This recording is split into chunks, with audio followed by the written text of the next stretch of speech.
बढ़िया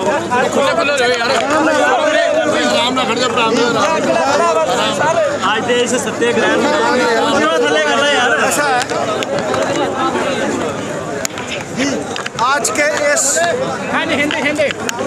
आज के इस सत्याग्रह को बल पंजाब के लोगों ने दिया, क्योंकि लड़ाई उस महाभारत की है जहां अहंकार की,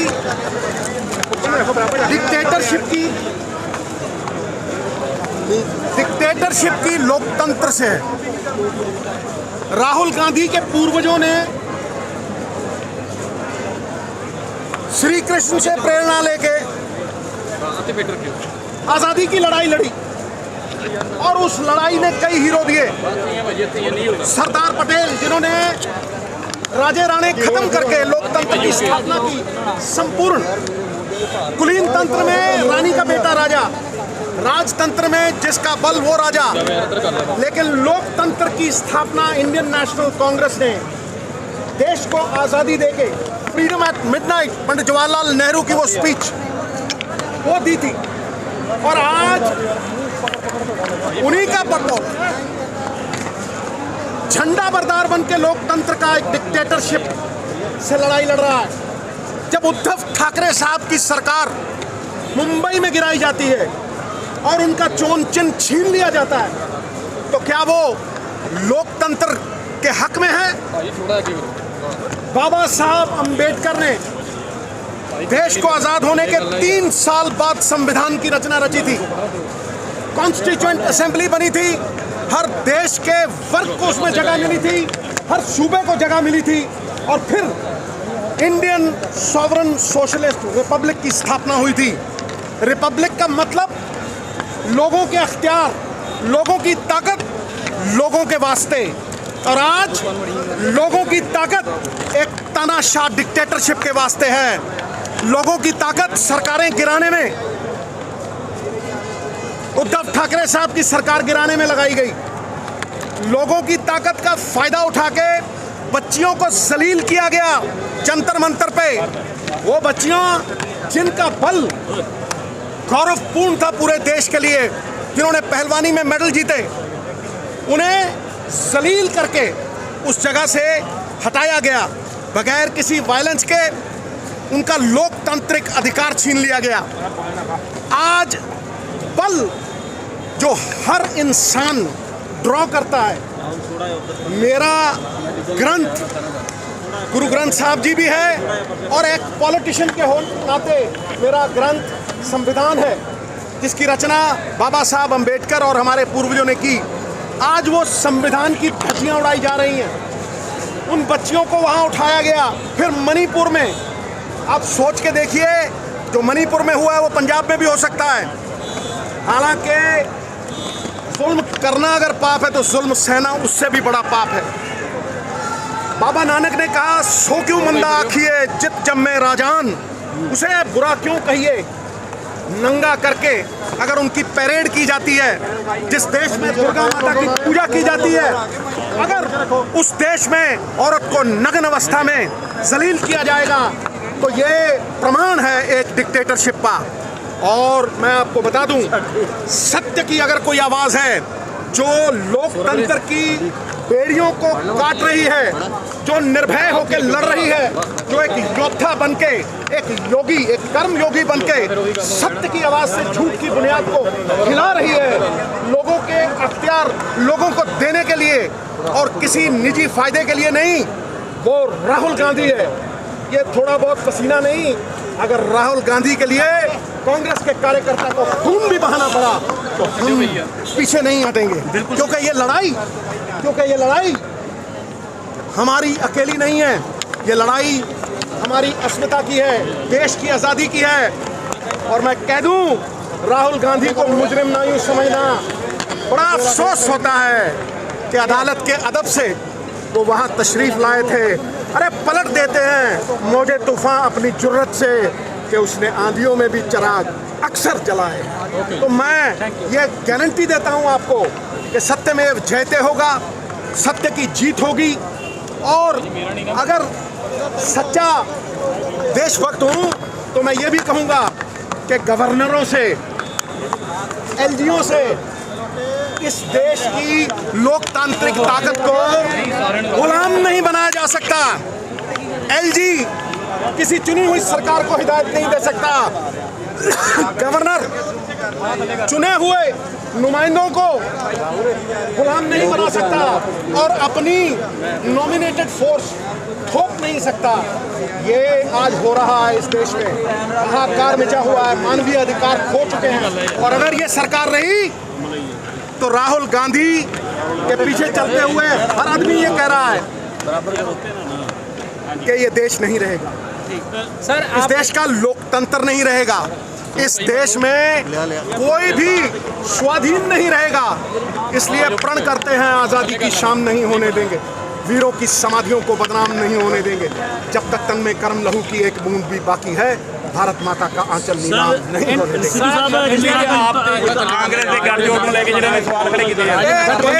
मैं जवाब दूंगा इसमें पूरी तरह से। देखिए, ये गठबंधन, ये अलायंस बीजेपी को भयभीत कर रही है। वोट परसेंटेज के साथ साथ ताकत, जैसे 5 नदियों की ताकत इकट्ठी हो जाए तो किस जोशो खरोश से बहती हैं। 3 नदियां त्रिवेणी में किस तरह से पानी बहता है। इस तरह से भय का कारण ये है कि लोकतंत्र को बचाने के लिए हिंदुस्तान के संविधान के साथ खड़े हुए हैं सब। ये किसी पार्टी की अलायंस नहीं है, ये संविधान की अस्मिता को, संविधान की आन बान शान को स्थापित करने के लिए एक अलायंस हुई है। जो लोग अलायंस का नाम देते हैं वो भूल जाएं, ये अलायंस नहीं है। ये विचारधारा भी नहीं रहेगी, पार्टियां भी नहीं रहेंगी अगर यहाँ डिक्टेटरशिप कायम हो गई। जहाँ जहाँ डिक्टेटरशिप हुई है, जहाँ जहाँ तानाशाह राज हुआ है, चाहे वो हिटलर का हो, मुसोलिनी का हो, हुसैन का हो, किसी का हो, मैं कहता हूँ वहीं वहीं भगवान ने किसी अपने बंदे के जरिए उस डिक्टेटरशिप को मिटाया है। और डिक्टेटरशिप जब भी आती है लोगों में असंतोष बढ़ता है और क्रांति आती है, और इस क्रांति का नाम है इंडिया। इंडिया लोकतंत्र की रक्षा के लिए, झंडा बरदार बनने के लिए, पहरेदार संविधान के बनने के लिए, क्योंकि अगर संविधान न रहा तो मानवीय अधिकार नहीं रहेंगे। और ये जो एजेंसीज हैं, ईडी, इलेक्शन कमीशन, जब कोई ममता बनर्जी अपने सूबे में ये कहती है कि ईवीएम यूज हुए, तब तक शंका उठती है। जब इटली, फ्रांस, यूएसए, ब्रिटेन और बड़ी बड़ी ताकतें, फर्स्ट वर्ल्ड कंट्रीज ईवीएम्स को समुद्र में फेंकते हैं और कहते हैं कि ये टेक्नोलॉजी जो है ये हैक हो सकती है, हमें वापस बैलेट पे जाना होगा, तब तानाशाह लोगों का खून खोलता है और वो गेम खेलते हैं। गेम खेलने से कुछ नहीं होगा। तूफान जब झूम के उठेगा तिनकों से न टाला जाएगा, और उस तूफान का नाम है राहुल गांधी। उस तूफान का नाम है खड़गे साहब द्वारा एक ऐसी निर्मित इंडिया जिसको देख के पसीने छूट रहे हैं भारतीय जनता पार्टी वालों के, क्योंकि कुर्सी डगमगा रही है। भय चारों तरफ जो बांटते हैं, लोकतंत्र का डंडा तंत्र बनाने वाले, लोकतंत्र का गुंडा तंत्र बनाने वाले, सत्ता पैसों से हथियाने वाले आज घबरा गए। मैं कहता हूं कि अगर मेरी पार्टी का लीडर खड़गे साहब, प्रियंका गांधी, राहुल गांधी, सोनिया गांधी मुझे कहेंगे कि देश हित में संविधान के साथ खड़े हो जाओ, तो यही मेरे पिता ने कहा था, यही देश को आज़ाद करने वालों ने कहा था, यही लड़ाई शहीद आज़म भगत सिंह ने लड़ी थी। अगर लोकतंत्र ना रहा गुरु तो तुम कहाँ रहोगे, तुम्हारे अधिकार कहाँ रहेंगे। अगर संविधान से ड्रॉ करने वाली एजेंसीज, ईवीएम्स की बात उठती है, इलेक्शन कमीशन ने डिस्क्वालीफाई किया राहुल गांधी को डिबेट के मामले में। ऐसा होता है क्या? चाहे वो इलेक्शन कमीशन ने नहीं किया, कोर्ट ने किया, कानून भी कभी कभी सोता है लेकिन मरता नहीं। कानून सोता है, मरता नहीं, लेकिन कानून के जागने का वक्त भी आ गया है। तो जैसे पंजाब के विरोध में है पंजाब ये किसी अकेली विचारधारा रहेगी नहीं। जब संविधान ना रहा तो विचारधारा कहां से? जब लोकतंत्र ना रहा और एक राजतंत्र की स्थापना हो गई, डंडा तंत्र की स्थापना हो गई, गुंडा तंत्र की स्थापना हो गई, तो लोगों के अधिकार, लोगों के अख्तियार कहाँ हैं? तो ये लोगों के अख्तियार के लिए सभी ऑपोजिशन पार्टीज संविधान को बचाने के लिए इकट्ठे हुए हैं और झंडा बरदार राहुल गांधी। मैं तो कह रहा कि भाई हरेक का कोई बॉस होता है, हाई कमांड जो तय करेगी वो सोच समझ के तय करेगी। और हाई कमांड अगर कॉन्स्टिट्यूशन ਨੂੰ ਬਚਾਉਣ ਦੇ ਲਈ ਸੁਰੀਜ ਜਾਖੜ ਵੱਲੋਂ ਕਿਹਾ ਗਿਆ ਕਿ ਕਾਂਗਰਸ ਨਾਲ ਸਮਝੌਤੇ ਕਰਕੇ ਆਮ ਆਦਮੀ ਪਾਰਟੀ ਆਪਣੀ ਸਾਖ ਨਹੀਂ ਬਚਾ ਸਕਦੀ ਹੈ। ਇਹ ਉਹਨਾਂ ਨੂੰ ਜਵਾਬ ਦੇਣ ਦਾ ਸਮਾਂ ਨਹੀਂ, ਇਹ ਆਪਣੀ ਗੱਲ ਰੱਖਣ ਦਾ ਸਮਾਂ ਹੈ। ਭਟਕਾਣਾ ਮਿੱਤਰ ਪਿਆਰੇ, ਜੇ ਅਕਾਲੀ ਦਲ ਨੂੰ ਮੈਂ ਇੰਨਾ ਹੀ ਕਹਿਣਾ, ਜੇ ਕੱਲ ਨੂੰ ਕੋਈ ਕਹੇ ਵੀ ਤੁਹਾਡਾ ਜਿਹੜਾ ਲੋਗੋ ਹੈ ਉਹੀ ਖੋਲਿਆ, ਹੁਣ ਤੁਸੀਂ ਅਕਾਲੀ ਦਲ ਹੀ ਨਹੀਂ ਰਹੇ ਜਿਵੇਂ शिव सेना ਨੂੰ ਕਿਹਾ ਸੀ, ਤੇ ਕਿਸੇ ਨਾਲ भी हो जाऊगा ना, ये किसी के साथ भी हो सकता है। तो मैं कहता हूँ जितने इकट्ठे हो जाएं, जितने पहरेदार बन जाएं संविधान के, हमारे ग्रंथ के, उतने अच्छे। Sovereign socialist Republic, democratic Republic, ये उसके लिए लड़ाई है, संविधान के लिए लड़ाई है। लोगों की ताकत लोगों तक कहाँ पहुँच रही है? लोगों की ताकत चंद लोगों में सीमित रह गई है। नौकरियाँ कहाँ गई? बैंक लुट गए, देश में सबसे ज्यादा कर्जा हो गया। कोई बात करता है? अरे भाई, हिंदुस्तान में सब है, सब इस सेकुलर मुल्क है, था और रहेगा।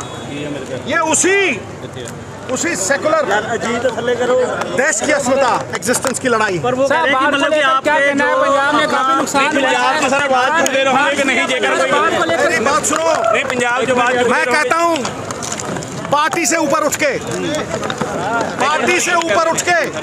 एक बात कहता हूँ, जो चोर है ठोक दो, जो चोर है विजिलेंस करो। क्या एतराज है भाई? क्या एतराज है?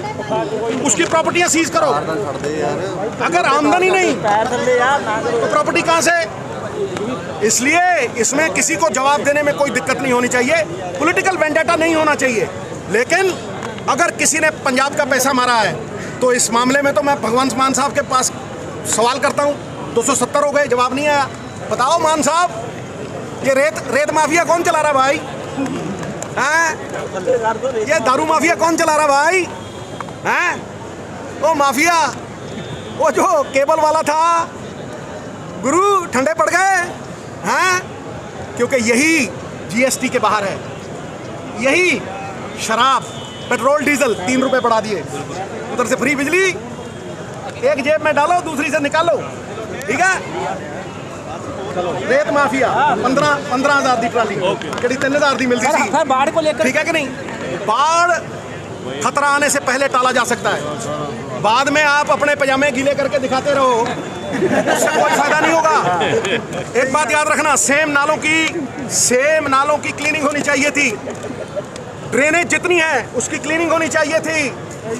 फ्लड कभी नहीं आता अगर चो साफ होते। फ्लड कभी नहीं आता अगर एक फंड आता है सेंटर की तरफ से, उसका इस्तेमाल किया जाता। कैलेमिटी फंड आता है, कोई कितने पैसे लगे उसके? हाँ, जब फ्लड आ जाएगा हर बंदा घुसेगा किश्ती में। अब फोटो मान साहब की भी फोटो शूट हो रही थी, जाखड़ साहब ने डाली है, मुझे अच्छी लगी। किश्ती नहीं डगमगाई, सरकार डगमगा। Thank you.